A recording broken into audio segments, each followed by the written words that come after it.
할렐루야. 옆에 있는 분들과 옆에 있는 분 얼굴을 한번 이렇게 쳐다보세요. 특별히 쳐다본다고 표정 바꿔서 쳐다보지 마시고 내가 하고 있던 표정 그대로 쳐다보세요. 늘 표정 관리 잘 하시라고요. 표정은 마음의 또 다른 얼굴, 마음이잖아요. 마음의 표현이기 때문에 늘 표정 관리 잘 하는 게 굉장히 중요할 것 같아요. 억지로 표정하는 게 아니라 이번 주에 특세를 하는데 하나님은 그런 마음을 주셔요. 하나님이 주는 평화는 고요함 속의 평화가 아니라 폭풍 치는 바닷속에서의 평화다. 그러니까 세상 사람들도 고요할 때 누가 평화롭지 못하겠어. 아무 일이 없을 때. 그러나 우리 예수 믿는 사람들은 삶의 폭풍이 치고 문제의 폭풍이 칠 때 그래도 마음의 평화를 잃지 않는 것이 그 이유가 있다면 하나님이 주시는 평화 때문입니다. 그 행복도 마찬가지입니다. 행복도 편안하고 안락한 삶 속에서의 행복은 세상 사람들이 추구하는 거지만 우리 그리스도인들의 행복은 문제가 많고 어려움이 많아도 그 가운데서도 행복을 잃지 않는 이것이 바로 행복이 아닌가 그런 생각이 듭니다. 오늘 충분히 가능한 일 앞에서 실패한 이스라엘이라는 제목으로 하나님 말씀 전하려고 합니다. 우리는 저번 주에 여리고 성이라고 하는 불가능한 난공불락의 요새를 어떻게 이스라엘 백성들이 점령하게 되었는가를 살펴보면서 우리 인생을 살아가다가 불가능한 일 앞에서 가능하게 하시는 그 하나님을 경험하려면 어떻게 해야 하는가 하는 팁을 우리가 얻었고 또 그것을 통해서 은혜를 함께 나누었습니다. 오늘은 반대로 누가 봐도 안 될 것 같은, 누가 봐도 이것은 될 일입니다. 누가 봐도 되고 누가 봐도 뻔한 성공 앞에서 실패한 그런 이스라엘 백성들을 살펴보면서 과연 무엇이 문제일까? 그러면 우리는 어떻게 해야 하는가? 그것을 살펴보면서 은혜를 나누기를 원합니다. 나이가 들어도 철이 들지 않는 사람이 있습니다. 반면에 젊어도 철이 빨리 드는 사람이 있습니다. 저는 신앙생활도 마찬가지라고 생각합니다. 신앙생활 수십 년 해도 영적으로 철이 들지 않는 사람이 있을 수 있고요. 신앙생활 얼마 하지 않았는데도 영적으로 금방 철이 드는 사람이 있습니다. 저는 신앙적으로 영적으로 철듦과 철들지 않음을 나누는 기준이 여기에 있다고 생각합니다. 내 인생 내 마음대로 되지 않습니다. 이것을 빨리 깨달아야 됩니다. 내 인생 절대로 내 마음대로 되지 않습니다. 내가 계획하고 내가 준비하고 내가 멋진 목표를 세워난다고 할지라도 절대로 그대로 되지 않습니다. 이 허상에서 빨리 벗어나야 철이 들기 시작합니다. 내 인생이 내 마음대로 되지 않는구나 라면서 내 마음에 겸손함이 생기고 그때부터 정말 하나님을 의지하고 하나님의 말씀에 순종하게 되는 거죠. 이것을 빨리 깨달으면 그때부터 철이 들기 시작합니다. 저의 경우도 내가 영적으로 아직도 철부지이지만 언제부터 조금 철이 들어가기 시작했는가 제가 제 삶을 이렇게 추적해 보니까 제가 목사임에도 불구하고 전도사, 부목사를 할 때도 마찬가지예요. 별로 철이 많이 들었던 것 같지 않아요. 왜? 하나님을 이용해서 내가 뭔가를 자꾸 하려고 해요. 안 되는 일이 없었어요. 다 됐어요. 뭐 큰일 합니까? 우주를 구하고 지구를 구하는 일 아니잖아요. 교회에서 하는 일이다.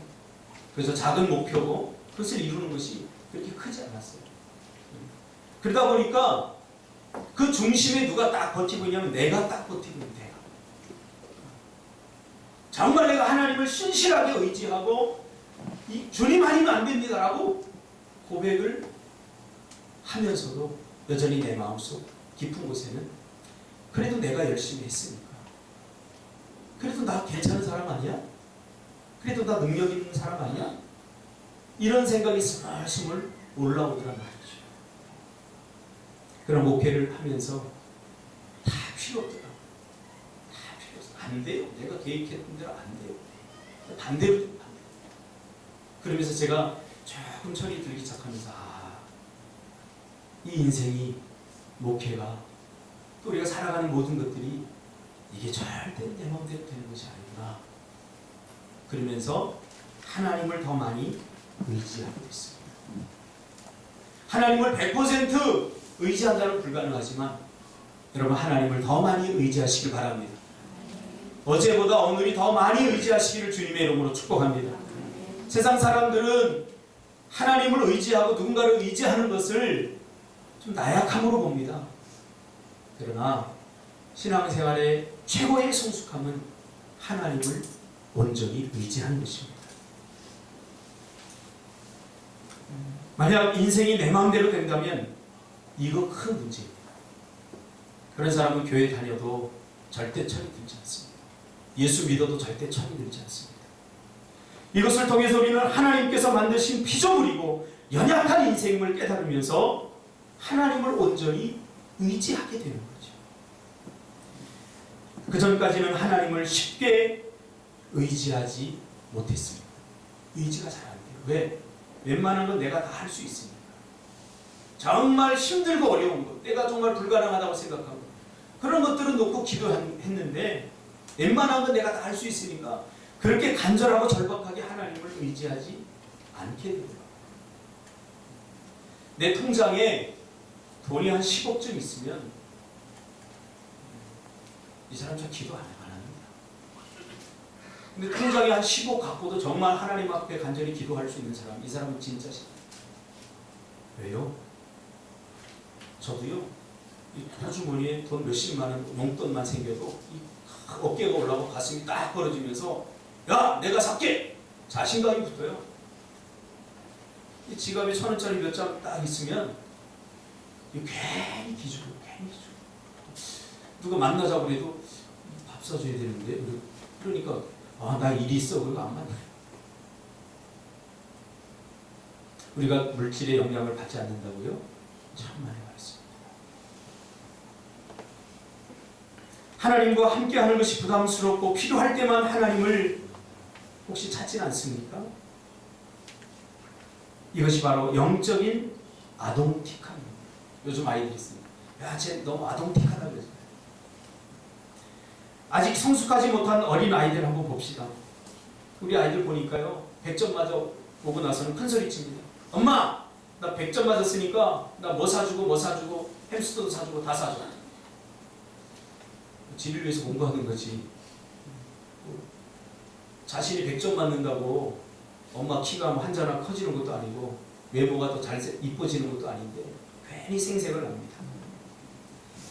감기에 걸리면 밤새도록 밤잠 자지 못하고 간호해주는 엄마의 사랑, 아빠의 사랑, 이런 거 잘 몰라요. 그리고 괜히 생색내죠. 부모들의 수고와 고생은 전혀 기억하지 않고 다 자기 잘나서 된 줄 착각합니다. 부모들의 헌신과 애씀을 기억하지 못합니다. 그러니까 아이들은 자기 자랑만 늘어놓습니다. 부모님께 말로는 고맙다고 하는데 효도하지 않습니다. 그러나 철이 들면 달라집니다. 철이 들면 설거지 하다가도 괜히 엄마 생각하면 눈물이 납니다. 저희 큰누님이 그러더라고요. 설거지 하다가 울었대요. 그래서 왜? 엄마 생각나서. 여러분, 몇 살인데 우리 누님 60이 넘으셨거든요. 60인데 몇 살인데 설거지가 엄마 생각나서 웁니까? 여러분, 아동틱하다고 말할 수 있겠습니까? 아닙니다. 그 엄마의 그 사랑을 비로소 설거지하면서 어느덧 엄마의 나이에 들어서 이게 알게 되면서 그 눈물이 자기도 모르게 나는 거죠. 철이 들면서 나의 나된 모습은 정말 수많은 사람들의 헌신과 수고와 희생 때문에 내가 지금 나의 모습이 이렇게 되어 있구나 하는 것을 깨닫게 되는 거죠. 이때부터 우리가 철이 들기 시작합니다. 이 가나안 전쟁을 하고 있는 이스라엘은 굉장히 미숙하고 어린아이와 같은 수준입니다. 영적으로 말합니다. 당연히 해야 되는 순종을 하고는 하나님께 생색내기 일쑤입니다. 왜 믿어야 돼요? 순종해야 돼요. 다 이스라엘 백성들을 위한 거예요. 공부하라고 부모가 말하면 아이들을 위한 거 아닙니까? 근데 100점 맞았다고 뭐 사달라는 거예요. 지금 이스라엘이 그럴 거예요. 순종을 하는 것은, 믿음으로 사는 것은 다 자기들 때문에요. 이스라엘 백성들이 하나님 주신 복을 누리려면 믿음이 있어야 되거든요. 순종해야 되거든요. 그래서 믿음을 갖고 순종하라고 말하는데, 괜히 그거 한번 순종해놓고는 막 생색내길수예요. 근데 기도 왜 해야 됩니까? 우리를 위한 것 아닙니까, 기도? 하나님이 뭐가 필요해서 기도하라고 합니까? 하나님은 완벽하신 분이에요. 다 우리 때문에, 우리 부족함을 하나님께서 채우시기 위해서 기도하라는 거예요. 근데 기도 한번 했다고 괜히 생색내요. 참 이런 거 보면 굉장히 아동틱해요. 기도 한번 해주었다라고 생각을 하는 거예요. 이게 얼마나 가슴 아픈 일입니까? 가나안의 복은, 이스라엘 백성들이 가나안을 입성을 앞두고 있잖아요. 가나안의 복은 성숙한 자들만이 누릴 수 있는 곳입니다. 그렇기 때문에 하나님은 이스라엘 백성들의 영적으로 성숙하게 하기 위해서 광야에서 40년 동안 성숙 훈련을 시키신 것입니다. 성숙 훈련. 성숙함이란 뭡니까? 다른 말로 성경에는 자발적이라고 표현했습니다. 뭔가 자발적으로 하는 거예요. 어릴 적에는 억지로 합니다. 공부하라고 그러면요, 왜 하는지 모르니까 억지로 하는 거예요. 억지로. 얼마나 억지로 하는데 자식을 지켜보는 부모의 마음은 고통스러운 거예요. 근데 성숙해지면 달라요. 성숙해지면 하라고 안 해도 해요. 왜 해야 되는지 알기 때문에. 이게 바로 성숙함이에요. 억지로 하는 건 미숙함입니다. 하나님을 의지하는 것도 마찬가지예요. 여러분, 왜 하나님을 의지하라고 합니까? 하나님 나라에 뭐 사람이 없어서, 하나님이 나라에 뭐 궁세께서 뭐 나 같은 사람, 뭐 나 없으면 하나님 나라에 손해일 줄 알았어요. 자기 믿지 않아요. 하나님은 이 돌들로도 아브라함의 자손이 되게 할 수 있어요. 그럼에도 하나님 우리를 너무나 사랑하기 때문에. 그래서 하나님만을 의지하라고 해요. 제가 군에 있을 때 상병을 딱 갈았는데 후임으로 한 명이 들어왔는데 괜히 존댓말이 안 나오는 후임이 하나 들어왔어요. 머리도 벗겨졌어요. 이만큼 벗겨지고 배도 이만큼 나오고. 저분 방이 아닌가? PX는 방, 그럴 정도로. 그래서 야, 옆에 있던 이제 동기가 너 몇 살이야? 솔직히 말해. 예! 28살입니다. 그러는 거야. 미대 다니다가 교수하려고 하다가 이게 안 돼가지고 28살 2등병으로 들어왔는데 얼마나 애처로워 보이든지. 그래서 21, 22이 고참이에요. 저희 형님보다 훨씬 형님뻘인데 다른 동기들은 재미있으니까 야! 하고 부르면 막 달려가는 모습 재밌으니까 하는데 저는 미안하더라고. 한 번 부르는데 저기요 막 이렇게 불렀어요. 근데 어느 날 이 양반이 저한테 오더니 박성경님 서운하다는 거예요. 왜 자기를 멀리하니? 내 이 속마음 모르고. 난 불편해요. 나이가 많기 때문에 함부로 대할 수도 없으니까 불편하니까 뭐 오면 제가 피했거든요. 피하고. 또 동기들이 막 놀리는 거 보면 막 마음이 아파요. 그래갖고 막 피했거든요. 그러니까 자기를 피하는 줄 알고 자기를 싫어하냐고. 박상병님한테 사랑받고 싶어. 28살이 22살 난 한참 어린이한테 자기 좀 사랑해달라고. 자기 사랑받고 싶다고. 그래서 그 후부터 제가 잘 챙겼어요. 절절절 따라다니고 절절절. 저를 의지하고 저를 붙잡고 이렇게 하더라고요. 제대하고 나서도 고맙다고 저에게 선물도 보내고 뭐 이렇게 통화도 자주 하고 그랬습니다. 전라도 나중가 거기 사시는 분.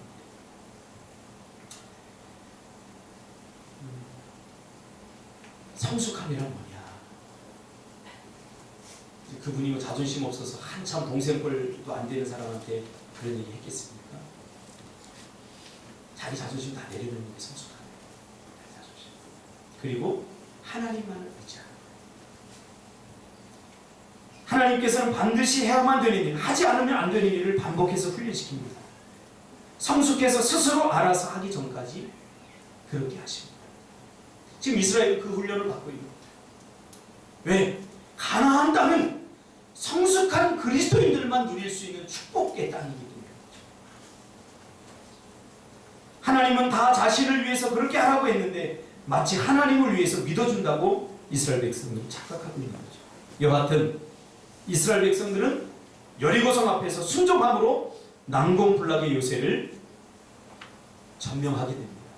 크게 승리를 하였습니다. 근데 문제는 그 다음입니다. 여리고성이 정말로 불가능한, 현실 불가능한 난공불락의 요새를 점령하고 나서 이제 아이성, 그 다음 점령해야 될 아이성 전투에서 일이 벌어집니다. 이 아이성은 여리고성에 비하면 아주 작은 성입니다. 그리고 여리고성에서 북서쪽으로 약 16km 정도 떨어져 있는 그런 곳에 위치해 있었고요. 인구는 대략 12,000명입니다. 지금 이스라엘 백성들이 광야에서 이스라엘 백성들이 출애굽을 할 때 약 200만으로 이렇게 하거든요. 근데 이스라엘 백성들이 왕성하기 때문에 이 번식력이 왕성하기 때문에 적어도 2배 정도 늘었다고 최소한 생각을 해도 400만입니다. 그러면 장정만 60만이었기 때문에 적어도 군대가 120만 이상은 됩니다. 120만 이상. 한 400만, 500만, 600만 이 정도의 사람이 12,000명이 있는데 둘러싸면 뭐 이 게임도 안 되는 싸움이죠. 또 그렇게 높지도 않아. 해발 580m 정도 산 위에 있는 성입니다. 여호수아는 정탐꾼을 그럼에도 불구하고 보냅니다. 정탐꾼들이 와서 보고하기를 다 올라갈 필요 없을 것 같습니다. 이렇게 보고를 합니다. 정확히 본 거죠. 이 정탐꾼들은 굉장히 전문가들입니다. 전문가. 시간 낭비하고 전술적으로 낭비할 필요가 없다는 거예요. 괜히 다 달라붙어서 싸울 필요도 없이 일부 정예병 몇 명만 가서 무너뜨리면 그때 다른 사람들도 쉬고 또 전략적으로도 이거 괜찮으니까 효율적으로 우리 싸웁시다. 이렇게 이야기하는 거죠. 이스라엘 전력의 10분의 1도 안 되는 그야말로 특공대 한 2, 3천 명쯤 보내게 됩니다. 어떤 분들은 이 본문을 보면서 이스라엘 백성들이 이렇게 자만해져 있다 이렇게 보는데, 물론 이 스토리를 영적인 눈으로 보지 않으면 충분히 자만할 수 있습니다. 왜냐하면 우리 기업이나 다른 사람들도 꼭 성공한 다음에 문제가 생기거든요. 그렇죠? 이카로스 파라독스라고 해서 한 기업이 그 기업이 성공한 그 요인 때문에 또 망하게 돼 있어요. 대기업들 보면 이건 절대 평생을 울고 먹을 수 있는 기술이라고 개발했는데 그것 때문에 오히려 그 기업이 또 망할 수도 있거든요. 오늘 이 아이성 전투에서 결국 패배합니다. 패배의 원인이 뭡니까? 죄입니다. 죄 때문입니다. 다른 거 없어요. 이들이 최선을 다하지 않았거나 전략적으로 문제가 있었거나 그런 게 아니라 죄 때문입니다. 한 사람 안에 죄가 들어오거나 한 공동체 안에 죄가 들어오면 이 죄는 가만히 있지 않습니다. 죄에는 스프레이 현상이 있습니다. 자꾸 퍼져나가요. 하나님께서 왜 이스라엘 백성들에게 불평하지 말라고 한 줄 아세요? 우리 백민지 집사님이 불평하면 가만히 있던 예림이도 불평하게 됩니다. 죄는 자꾸 퍼져나가요. 제가 언젠가도 그런 얘기 자주 하지 않습니까? 제가 겨울에 귤을 좋아합니다. 귤을 한 박스씩 갖다 놓고 그리고 한 이틀 이거 다 먹어요. 처음에 멀쩡한 거 사오죠. 근데 한 이틀 지나고 이렇게 보면요, 귤이 다 썩어 있어요. 보면 곤란한 데고 곤란했는데 귤이 썩어 있던 귤이 곰팡이가 슬거나 썩어서 옆에 있는 귤까지 다 썩여요. 이 죄의 스프레이 현상. 그래서 죄가 들어오면 영적이고 거룩한 것들을 공격하고 무디어지게 만들어버립니다. 거룩한 것들을 세상적인 것들로 바꾸고요. 믿음의 눈을 세상적인 눈으로 바꾸고, 이거 조심해야 돼요. 누가 봐도 하나님이 하신 일을 자신이 했다고 착각하게 만듭니다. 이게 죄가 하는 역할입니다. 잘된 다음에 문제가 생기는 이유가 바로 여기 있습니다. 조심해요. 지금 우리가 잘 아는 듯이 우리가 너무나 잘 아는 내용이기 때문에 이 본문을 자세하게 보지는 않겠습니다. 그러나 이 아간 한 사람을 통해서 들어온 죄가 아간 한 사람으로 끝나지 않아요. 죄가 들어오니까 영적으로 다 모든 사람들의 마음이 다 분열되기 전. 여리고성 전투 때 여호수아와 이스라엘 백성들이 한결같이 내린 결론이 뭡니까? 이 성은 우리의 힘으로 절대 무너뜨릴 수 없는 불가능한 성이다. 이게 결론이었어요. 그래서 여리고성 전투에서 승리하고 난 다음에 이스라엘 백성은 똑같이 내린 결론이 뭡니까? 이것은 하나님이 하신 거였어요. 네. 우리가 하는 것이 불가능하다고 결론을 내렸고, 그렇기 때문에 우리가 한 게 아니잖아요. 여러분, 이것이 복된 고백입니다. 이것이 진정한 신앙 고백입니다. 뭐 우리는 뭔가 하나님 앞에 다 하나님이 하셨습니다. 그리고는 마음속 은밀한 곳에서 그래도 내가 했지. 그러니까 자기 자랑 자꾸 하는 거예요. 하나님이 하셨다고 그렇게 정말 믿는 사람들은 자기 자랑할 이유가 하나도 없어요. 하나님이 하셨는데 뭐 내가 한 게 있어야 자랑하죠. 조심해야 돼요. 오늘날 한국교회 목회자들이 무너지는 이유가 뭡니까? 네? 포퓰리즘. 설교 잘하는 게 다 몰려가요. 그래서 여러분이 위대한 거예요. 이 작은 교회, 이 볼품없는 설교를 들으러 왔잖아요. 여러분들이 위대해요. 다 몰려가다가 자기가 잘나서 목회 잘하는 줄 알고, 자기가 설교 잘하니까 사람들 몰리는 줄 알고, 이 자만해지는 거예요. 이 겉으로는 다 하나님의 은혜입니다가 말하면서 마음속 깊은 곳에서는 그래도 내가 무슨 대학 나오고, 그래도 내 설교 좀 하지 않아? 이거에 다 죽어가는 거예요. 제가 우리 청년들한테 늘 이야기합니다. 죽도록 일하고 자기 자랑 절대 하지 마요. 아직도 우리 청년들이 자기 자랑 입만 열면 하는 사람이 있어요. 참 조심해야 돼요. 정말 조심해요. 그 사람의 미래를 위해서 조심해요. 왜? 그때 쓰러져. 그때 쓰러져. 우리 청년들한테 제가 그랬어요. 나중에 목회하고 내가 은퇴할 때 너희들도 같이 은퇴하자. 왜? 내가 은퇴하고 나면 젊은 목사가 이렇게 오면 우리 배세왕 집사, 전사환 집사 한 60이 됐다고 생각해 보세요. 그 목사 치고 하겠어요? 젊은 목사? 아이고, 나는 성질도 더럽고 정말 키 조그마하고 정말 그런 개떡 같은 목사하고 내가 평생을 버텼는데, 예? 만만한 목사 하나 오면 목사로 보이겠어요? 태클 걸고 목회 못하게 하는 거예요. 본인들이 지금 아니라고 생각할지 모르겠지만 반드시 그렇습니다. 그래서 내가 은퇴할 때 너희들도 같이 은퇴하자. 할렐루야. 안 하겠다는 건?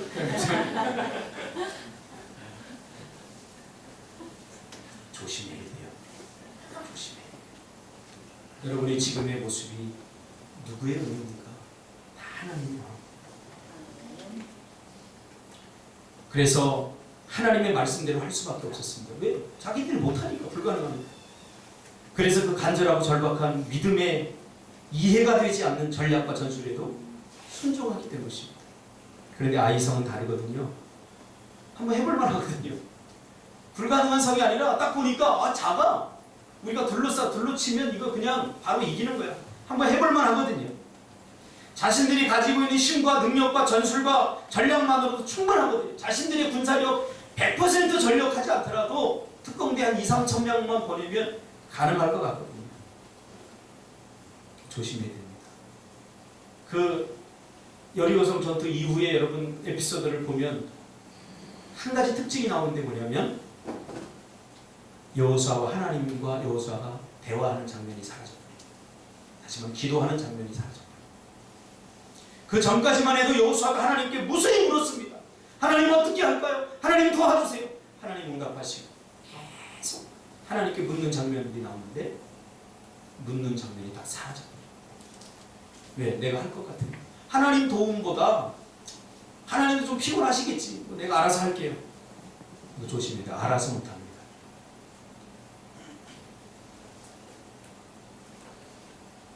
하나님께 물으시기를 바랍니다. 자녀들의 미래, 여러분의 직장, 큰 것부터 작은 것, 다 하나님께 구하시기를 주님의 이름으로 축복합니다. 여기서 문제가 생겨요. 이거 뻔히 될 것 같은데 안 돼요. 제가 이런 거 많이 경험했어요. 될 듯해요. 그래서 기도 뭐 대충 하고 기도 그렇게 절박하지 않고 했는데 이게 안 되는 거예요. 될 듯. 내 힘만 의지할 때는 패할 수밖에 없어요.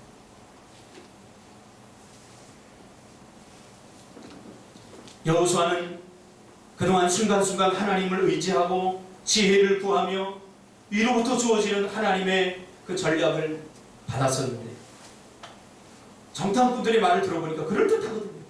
정탐꾼들의 말을 더 신뢰해버립니다. 이 전쟁은 승리가 목적이 아닙니다. 순종이 목적입니다. 왜 하나님께서 이 전쟁을 치르게 하셨어요? 하나님 전지전능한 하나님이 뭐 그거 못 치를까봐 하나님이 전투를 치르게 하셨어요? 아니에요.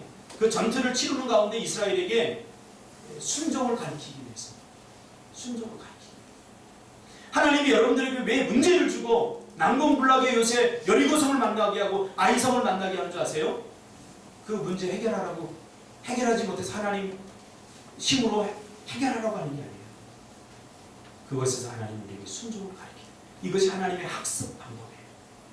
이스라엘 공동체는 학습 공동체입니다. 순종을 가르치기 위해서 그래요. 그래서 이스라엘의 전쟁의 승패는 칼과 창과 좋은 전략과 전술이 있는 것이 아니라 순종과 거룩함이 있어요. 얼마나 하나님을 철저히 의지하고 그 말씀에 의지하고 순종하는가를 통해서 바로 승패가 좌우되는 거죠. 오늘 우리의 인생도 마찬가지라고 생각합니다. 구약적인 마인드에서 보면 순종과 거룩함은 같은 의미입니다. 쉽게 말하면 하나님이 하라고 하면 하고 하나님이 하지 말라고 하면 하지 않는 것이 순종이고 이것은 곧 구약에서 거룩함이다 이렇게 표현하고 있어요. 그래서 하나님은 이 싸움에 특공대 일부 2~3천 명만 참여하기를 원한 것이 아니라 이스라엘 백성 전체가 참여하기를 원했어요. 왜 그런지에서 민수기를 보면 알아요. 하나님은 이스라엘 백성들의 전투를 할 때, 이 가나안 전투 이전의 전투를 할 때 하나님은 이스라엘 백성 전체가 참여하기를 원했어요. 작은 전투든 큰 전투든. 왜 그런 줄 아세요? 그래서 전쟁이 딱 일어나면 각 12지파에게 전쟁이 일어나죠. 아말렉이 쳐들어왔다. 모여라. 다 합니다. 100명이 오건 10명이 쳐들어오건 그렇게 하셨어요. 왜냐하면 인간적인 방법을 내려놓고 모든 12지파가 이 전쟁에서 하나님께서 어떻게 승리하게 하셨는가를 다 보기를 원하셨어요. 다 경험하기를 원하셨어요. 꼭 빠졌던 지파가 문제가 생깁니다. 꼭 빠졌던 지파. 나중에 사사기를 보면 다 나오잖아요. 모여라 그러니까 안 모여요. 왜? 질 것 같으니까. 그래놓고 이길 것 같으니까 싹 껴가지고는 싸우고서 야 너희들 왜 우리 안 불렀어 그래요. 누가 안 불렀나? 아니 다 불렀지. 질 것 같으니까 망할 것 같으니까 안 했다가 이길 것 같으니까 또 싹 끼어들어. 참여하지 않으면 그 전쟁 가운데 개입하셔서 인도하시고 역사하시는 하나님을 보지 못하거든요. 이게 꼭 문제가 생깁니다. 저도 청소년 사역을 하면서 이렇게 수련회 같은 데 가서 보면 참여하지 않았던 아이들이 꼭 문제를 일으켜요. 처음에 이렇게 애들 가면 다 믿음이 없죠. 찬양하자고 박수도 안 치고 그냥 졸고 막 좀 지들 마음대로 이렇게 합니다. 수련회 갔다 와가지고 애들이 다 바뀝니다. 그래서 갔다 왔는데 막 찬양을 여기 다 이 증인들이에요. 막 미치는 박수 치면서 막 말씀도 그전에는 저 인간 왜 이렇게 말이 길어 그러면서 막 그러다가 말씀에도 막 집중합니다. 그러니까 수련회에서 무슨 일이 있었던 거예요. 근데 그 수련회를 경험하지 못한 아이들은 다 당황해하는 거죠. 무슨 일이 있었지? 도대체 왜 그러지 얘네들이? 그리고 소외감 느끼니까 교회 안 나와. 이 영적 세계, 믿음 생활에서 마찬가지예요. 꼭 이스라엘 백성들이 그래서 하나님은 다 참여하기를 원하셨어요. 작은 승리라도 싸울 수 다 이길 것 같은 그런 전쟁이라도 일부만 참여할 것이 아니라 다 참여하기를 원하셨다. 그런데 2~3천 명쯤 효율성을 따진 것이요. 하나님의 방법이 아닙니다. 누가 이런 마음을 갖겠습니까? 죄가 들어오니까 분열시키고 나누는 것입니다. 한 공동체 안에 죄가 들어오면 분열시키고 나누게 돼 있어요. 지금 이스라엘이 해결해야 될 문제가 무엇입니까? 전략이 나빠서 진 거 아니에요? 죄가 들어와서 진 거예요. 거룩함에서 실패하고 거룩함에서. 모든 실패에는 다 이유가 있습니다. 모든 실패에는 다 이유가 있어요. 그러므로 일이 안 될 때, 실패했을 때 자꾸 다른 사람 탓하고 핑계대고 변명하고 환경 탓하면서 자기 합리화하면 안 됩니다. 그 이유가 뭔지 가슴 아프더라도 좀 뼈저리게 깨달아요. 다른 사람이 나를 싫어하면 다 이유가 있다니까요. 다른 사람이 나를 좋아하면 다 이유가 있다니까요. 괜히 다른 사람들이 나를 왕따시키는 게 아니에요. 제가 청소년 상담을 하면서 하는 게 그거였죠. 위로하기보다는, 아이들 왕따 당하는데 위로하기보다는 대항력을 키워주는 거죠. 막 네가 그러니까 그때는 그렇게 행동하면 안 돼. 이렇게 해. 그게 훨씬 괜찮아요. 그리고 한번 싸우면 맞짱도, 왜냐하면 왕따 당하는 애들은 주로 힘이 없어요. 누가 이렇게 하면 가만히 있어. 그러니까 애들 만만한 애들 개나 소나서 다 건드리는 거예요. 죄송합니다. 좀 현실적으로 대하면서. 내가 한번 치잖아. 그럼 한 5대 쳐. 그냥 적당히 치면 안 돼, 절대로. 그 병원비는 네 엄마가 부르줄 테니까 한번 그냥 아주 꼼짝 못하더라도 한 5대, 10대를 쳐버려야 돼. 그래야지 꼼짝 못하지. 한 대 치면 쟤도 한 대 치고 너도 그러면 안 돼. 적극적 공격도 그래. 죄송합니다. 싸움을 가리켰어요. 정확히 알자는 거예요, 이유를. 핑계대고 변명하고 환경 탓하면 자기 합리화하면 안 됩니다. 심리학이 생겨서 자기 합리화라고 하죠. 내가 시험 30점 맞았으면 자기 실력이 안 되는 거예요. 공부 열심히 안 한 거예요. 근데 와가지고 선생님이 가르치는 개떡같이 가르치고 시험 문제는 졸라 어렵게 냈다고 막. 그래요. 그 발전이 있겠습니까? 부모들도 거기 맞장 붙여서 같이 하면 안 돼요. 냉정하게 해줘. 이스라엘 백성들이 지금 졌어요. 2,3,000명쯤 갔다가 36명이나 죽었어요. 충격을 받은 거예요. 왜 충격받은 줄 아세요? 자, 이건 누구의 전쟁? 여호와의 전쟁이에요. 이스라엘 백성과 하나님이 함께 했는데도 졌다고 생각한 거예요. 그러니까 무슨 생각을 하냐면 저들의 신이 우리의 신보다 크다고 생각한 거예요. 고대 근동 아시아 사람들의 생각은 바로 그래요. 신들의 전쟁이에요. 종족 간의 전쟁이 아니라 내가 믿고 있는 신과 저들이 믿고 있는 신과의 전쟁이에요.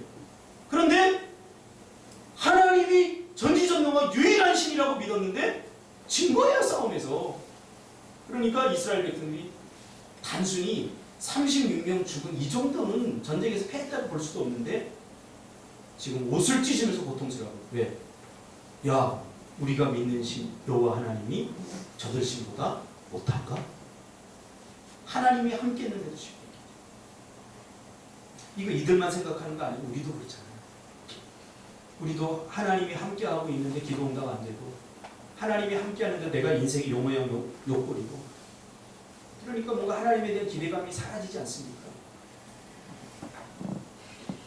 그래서 오늘 본문에 보면 이전에는 이스라엘 백성들이 가니까 가나안 사람들이 마음이 녹았다라는 표현을 씁니다. 이 녹았다라는 표현은 마임이라는 표현인데 오줌을 질질 싸다. 물이 되었다. 우리가 극도로 긴장하면 막 긴장해서 오줌 싸잖아요. 그렇죠? 예전에 어떤 진돗개 무서운 개가 있는데 그 개가 왕 하고 짖으니까 옆에 있는 개가 오줌 싸더라고요. 얼마나 무서운지. 오줌 싸. 근데 이제는 역전이 돼서 이스라엘 백성들이 만인이 되어버렸어요. 마음이 녹아버린 거죠. 마음이 녹으면 이제 전쟁은 끝난 것입니다. 의지가 끊기고 다시 일어설 힘을 잃어버린 것입니다. 용기, 기대감이 사라지고 오직 두려움만 남게 되는 거죠. 근데 뻔한 승리 앞에서 질 수 없는 싸움 앞에서 졌기 때문이죠. 그러므로 한 사람 때문에 망하기도 하고 흥하기도 한다는 사실을 기억해요. 나 하나쯤이야? 이거 심각합니다. 나 하나쯤. 2차 대전은 히틀러 나 한 사람 때문에 생겼어요. 한 사람이 결코 작지 않습니다. 아담 한 사람 때문에 이 땅에 죄가 들어왔고요. 예수님 한 분 때문에 이 땅에 구원의 역사가 일어났습니다. 그러므로 여러분 한 사람 때문에 여러분 가정이 살 수 있습니다. 여러분 한 사람 때문에 민족이 살 수 있습니다. 여러분 한 한 사람 때문에 여러분이 속해 있는 공동체가 행복할 수 있습니다. 그러나 여러분 한 사람 때문에 여러분이 속해 있는 가정과 공동체가 불행해질 수 있다는 걸 우리가 기억해요. 하나님은 이스라엘을 한 개인으로 부른 것이 아니라 공동체로 부르셨습니다.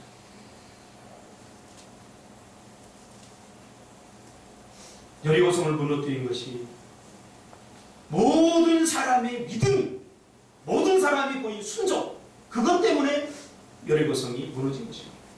어느 일부 몇 사람의 노력에 의해서, 믿음에 의해서 된 게 아닙니다. 모두가 순종했어요.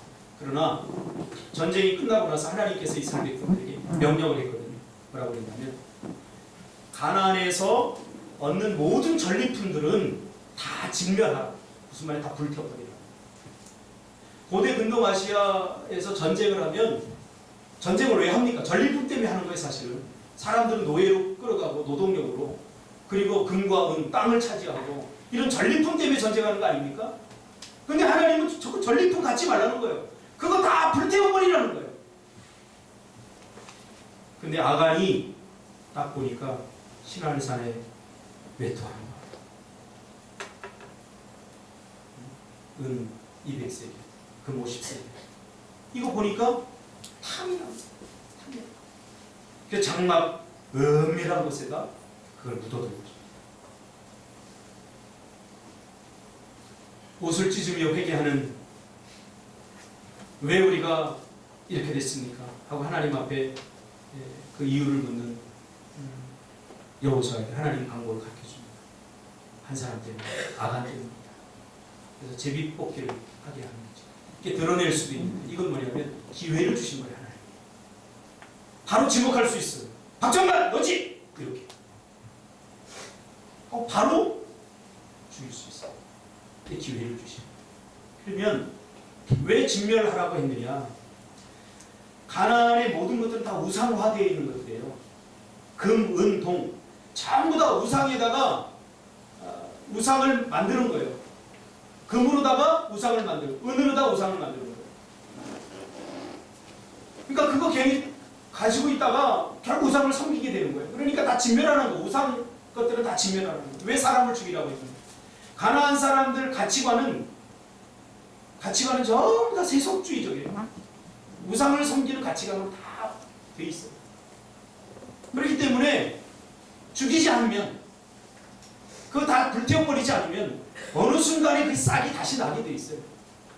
그러다 보면 이스라엘 백성들에게 문제가 심각하게 생깁니다. 그래서 다 진멸하라고 하는 거예요. 하나님이 하라고 그러면 해야 됩니다. 내가 더 어려운 것처럼 하나님은 무슨 정도 없으시오. 사람도 없으시오. 왜 죽이라고 해요? 아까운데 이거 갖고 좀 쓰면 안 되나? 그러면 안 됩니다. 하나님이 하라고 하면, 나보다 말을 더 잘하시고 나보다 더 지혜로운 하나님이 하라고 하면 그렇게 해야 됩니다. 할렐루야. 이게 바로 헤레미의 법칙입니다. 기회를 주신 거죠. 하나님은 절대 속일 수 없어요. 그래서 12지파 다 나와라. 12지파 다 나와라. 12지파 다 나옵니다. 그러니까 그 중에 제비를 뽑았던 유다지파가 뽑힙니다. 이때도 아간은 하나님을 하나님 때문에 여기지 않는 거예요. 하나님 모든 것을 아십니다. 이쯤 되면 어떻게 돼요? 하나님 잘못했으면 나오면 하나님은 용서를 구하는 자에게 절대로 버리지 않습니다. 버리지 않습니다. 그리고 하나님 우리를 구원할 때 죄를 짓지 않는 수준의 완벽한 사람으로 구원한 게 아니라 죄를 지어도 죄를 해결할 수 있는 수준의 사람으로 보내기 때문에 우리가 죄를 지어도 용서를 반드시 구해야 됩니다. 야, 유다지파가 얼마나 많은데 설마 여기까지 하나님 알 수 있겠어? 그리고 그것은 내 장막 은밀한 곳에, 여러분 마음 다른 사람이 모르잖아요. 그렇듯이 장막 은밀한 곳에 숨겨 아무도 본 사람이 없어요. 유다 족속 중에, 유다지파 중에 세라 족속이 뽑힙니다. 세라 족속. 세라 족속 중에 그 남자 중에 다 나오라 해서 뽑았더니 또 삽디가 뽑힙니다. 삽디의 가족 중에 남자를 가까이 나오게 했더니 삽디의 아들 중에 갈미가 뽑힙니다. 이쯤 되면 이 두려움이 생기고 하나님 잘못했습니다 하면 하나님 용서해 주셔요. 근데 갈 때까지 간 거죠. 갈미의 아들 중에 아간이 뽑히게 됩니다. 총 세어보니까 7번이에요. 완전수죠. 하나님은 완전한 기회를 우리에게 주십니다. 지금도. 하나님은 우리에게 기회를 주시지만 끝까지 주시지 않아요. 항상 그렇게. 기도도 이 청년들이 기도하라고 다음에 하면 되지. 나이 들어서 언제 죽을지도 모르고 내일 무슨 일이 날지 모르고 내일을 장담할 수 있습니까? 성경이 말하잖아요. 오늘의 조카라. 내일은 내일이 염려하게 할 것이요. 오늘은 오늘의 주인 되신 하나님께 맡기고. 그러니까 오늘을 사는 거죠. 내일 무슨 일이 있을지 어떻게 장담할 수 있겠어요? 하나님 앞에서 끝까지 버티면 자신만 고생합니다. 이 아간 때문에 누구까지 죽는 줄 아세요? 아간 가족 다 죽어요. 아간 가문 자체가 완전히 다 몰살당합니다. 이 하찮은 때.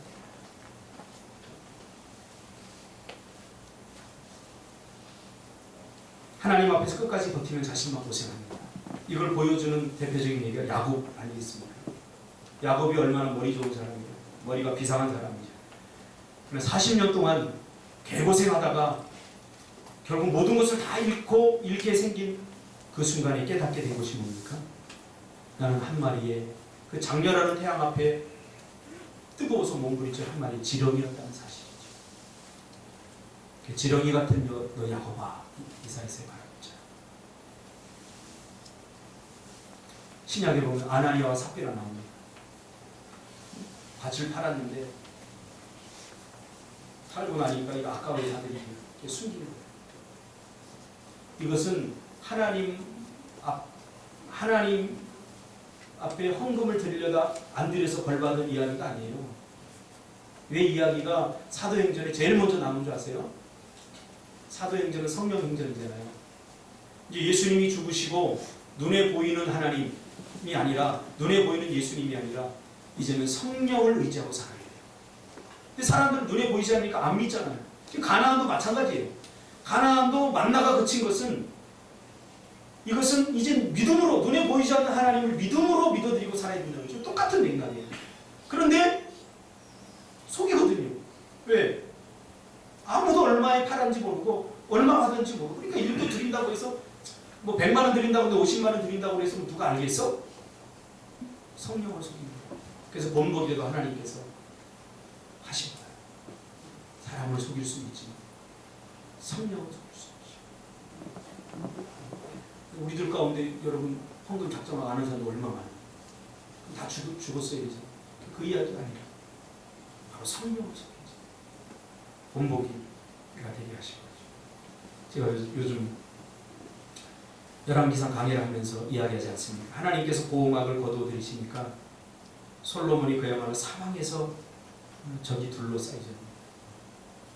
하나님께서 보호막을 거두어들이시니까 흔적도 없이 사라졌던 에돔과 수리와 다이강이 아주 씨를 말렸었는데 그 사람들이 공격을 해옵니다.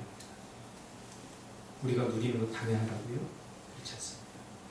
기도의 실패는 결국 인생의 실패로 이어지게 됩니다. 다 물어보시기 바랍니다. 할렐루야. 하나님께 물어보세요. 베드로전서 5장 7절. 하나님께 다 맡기세요. 맡긴다는 게 뭐예요? 하나님께 기도한다. 내가 할 수 있을 것 같은 일, 할 수 없을 것 같은 일, 뭔가 결정하고 판단하고 모든 걸 할 때 내가 이미 다 결정해놓고 하나님 지지해 주세요 그러지 말고 하나님께 물어보세요. 그러면 실패할 수 없습니다. 기도하겠습니다. 주님의